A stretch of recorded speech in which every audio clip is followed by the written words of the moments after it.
como um avião que parou de ser fabricado em 1989 ainda vai continuar voando em 2050? Como uma aeronave pensada nos anos 60 consegue carregar um tanque de 63 toneladas dentro da própria barriga?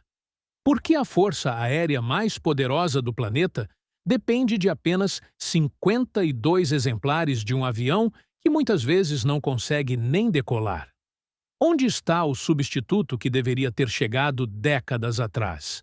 Quando, afinal, os Estados Unidos vão parar de apostar tudo numa máquina que já passa dos 60 anos de idade? Você pensaria que a maior potência aérea do mundo teria sempre o equipamento mais moderno disponível? Certo? Mas não é o que você pensa. Estamos falando do C-5 Galaxy, o Lockheed C-5, batizado hoje de Super Galaxy em sua versão modernizada C-5M. E para entender por que essa aeronave gigantesca segue insubstituível, precisamos voltar para o auge da Guerra Fria, quando a Força Aérea dos Estados Unidos, a United States Air Force, enfrentava um problema geopolítico gigantesco: como mover exércitos inteiros, com tanques, helicópteros e milhares de soldados para qualquer ponto do planeta em questão de horas, driblando a União Soviética, que apostava suas fichas em mísseis de longo alcance e numa frota terrestre maciça de mais de 50 mil veículos blindados. Antes do Galaxy, os Estados Unidos tentaram resolver isso com o C-133 e depois com o C-141 Starlifter, mas nenhum dos dois conseguia carregar cargas realmente pesadas, como tanques de combate ou equipamentos de engenharia pesada. O Starlifter, por exemplo, tinha um porão de carga estreito demais, incapaz de acomodar veículos com mais de 3 metros de largura, o que na prática travava boa parte do arsenal terrestre americano dentro dos hangares. Mas antes de continuar, me conta nos comentários. Você já viu um C-5 Galaxy pousando ou decolando ao vivo? O que você sentiu ao ver um avião desse tamanho no ar? Deixa aí embaixo. O Pentágono então lançou, em 1965, um requisito quase impossível: uma aeronave capaz de carregar mais de 100 toneladas de carga, decolar de pistas curtas e mal preparadas, voar mais de 4.800 quilômetros sem reabastecer, e ainda assim conseguir pousar em bases avançadas sem infraestrutura. Sem pressão, né? No centro do projeto estava um conceito revolucionário para a época: fuselagem em formato de tubo com piso de carga reforçado, permitindo o carregamento simultâneo pelo nariz e pela cauda, os dois lados da aeronave abrindo como uma baleia se partindo ao meio. Os engenheiros da Lockheed perceberam que, se conseguissem posicionar o piso de carga na altura da caçamba de um caminhão, cerca de 1,5 metros do chão, poderiam carregar e descarregar veículos pesados sem guindastes, apenas com rampas. Isso significava que um tanque Milln Abrams, de 63 toneladas, podia entrar e sair da aeronave em poucos minutos.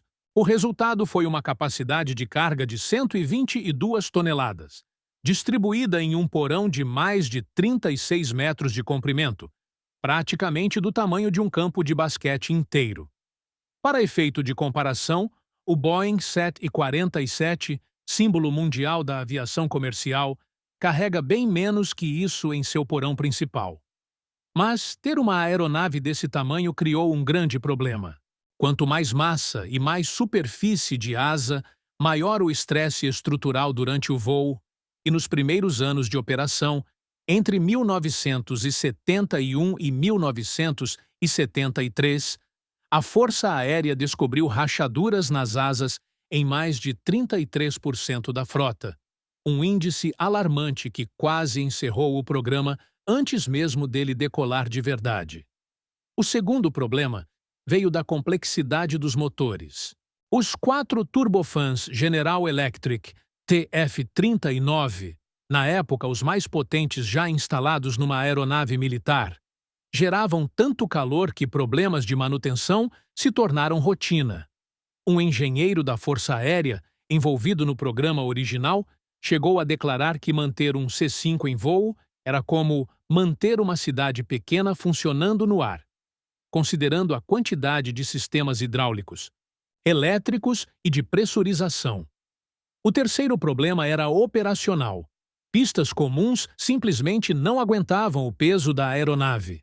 O trem de pouso, com 28 rodas distribuídas em 4 conjuntos principais, foi criado exatamente para resolver isso, espalhando o peso de forma que o avião pudesse pousar em pistas relativamente simples, algo que lembra, guardadas as proporções, como um esquiador distribui o peso do corpo sobre uma superfície maior de neve para não afundar.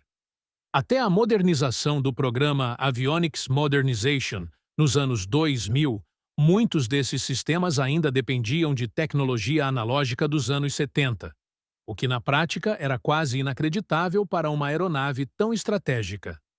Um dos detalhes mais fascinantes do C-5 está no seu sistema de kneeling, ou ajoelhamento. A aeronave consegue abaixar toda a fuselagem, aproximando o piso de carga do chão através de um sistema hidráulico que reduz a altura em quase 1 metro. É um truque simples, porém genial, que elimina a necessidade de rampas longas ou equipamentos externos de carga em bases sem infraestrutura. Outro sistema pouco conhecido é a cabine superior, posicionada acima do porão principal, capaz de acomodar até 75 passageiros adicionais, geralmente equipes de manutenção ou tripulações reservas, uma espécie de segundo andar que poucas pessoas imaginam existir dentro de um avião de carga. Durante os testes extremos dos anos 70, um C-5 chegou a pousar carregando quase 120 toneladas numa pista de terra improvisada no Texas. Um teste que simulava operações em zonas de combate sem infraestrutura aeroportuária, provando que a aeronave conseguia operar em condições muito além do que qualquer avião comercial jamais enfrentaria. Talvez a parte mais inesperada dessa história é que o C-5, projetado originalmente para transportar tropas e blindados durante um confronto direto contra a União Soviética, nunca foi usado dessa forma como planejado. A Guerra Fria nunca chegou a um confronto convencional em larga escala na Europa, e o Galaxy passou a maior parte de sua carreira transportando ajuda humanitária, equipamentos médicos e até animais, incluindo golfinhos da Marinha Americana durante operações de treinamento. Ironicamente, a aeronave criada para mover um exército inteiro contra os soviéticos acabou se tornando mais conhecida por operações de resgate e assistência, como durante o terremoto do Haiti em 2010, quando C-5 Galaxy levaram hospitais de campanha inteiros, incluindo equipamentos de cirurgia, em questão de dias. Pode parecer que um avião militar gigante seria símbolo apenas de guerra, até você perceber que ele também virou sinônimo de socorro em tragédias ao redor do mundo. No campo de batalha, o C-5 teve papel fundamental na Guerra do Golfo, em 1991, realizando mais de 400 missões de transporte estratégico em poucas semanas, e novamente durante as operações no Afeganistão e no Iraque, entre 2001 e 2011. Quando a frota acumulou mais de 120 mil horas de voo somente em missões de combate. Além da Força Aérea Americana, o Galaxy também operou, ainda que raramente, emprestado para missões conjuntas com aliados da OTAN, algo pouco divulgado na época, já que o modelo sempre foi tratado como um ativo estratégico exclusivo dos Estados Unidos. Diferente de aviões como o C-130 Hércules, vendido para dezenas de países ao redor do mundo. Hoje, com a frota reduzida a 52 exemplares modernizados para o padrão Super Galaxy, a disponibilidade operacional gira em torno de apenas 46%, podendo cair para 37% em períodos de manutenção intensa, segundo dados divulgados por oficiais da Força Aérea. O motivo é simples. São aeronaves entrando na casa dos 50 e 60 anos de idade, com peças cada vez mais raras e caras de se produzir. O substituto, batizado de Next Generation Airlift, o cargueiro de próxima geração, ainda está em fase inicial de definição, sem requisitos técnicos fechados, sem número de motores definido e sem previsão de protótipo.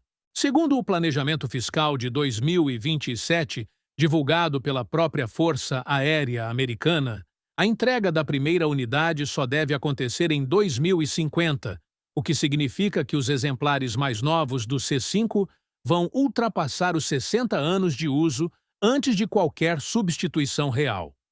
O paradoxo final dessa história é justamente esse.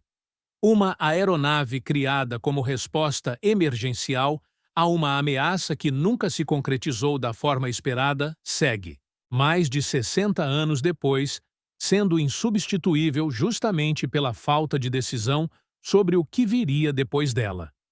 Parece um erro de planejamento, até você perceber que talvez seja exatamente o contrário. A prova de que o projeto original foi tão superdimensionado, tão à frente de seu tempo, que ainda não existe nada capaz de fazer o que ele faz. No fim, o C-5 Galaxy não é apenas um avião de carga gigante. É um lembrete de como a engenhosidade humana, quando aplicada sob pressão e sob ameaça, pode produzir soluções tão robustas que sobrevivem não apenas ao inimigo que as motivou, mas também ao tempo, à tecnologia seguinte e a décadas de indecisão política. E aí, o que você achou dessa história?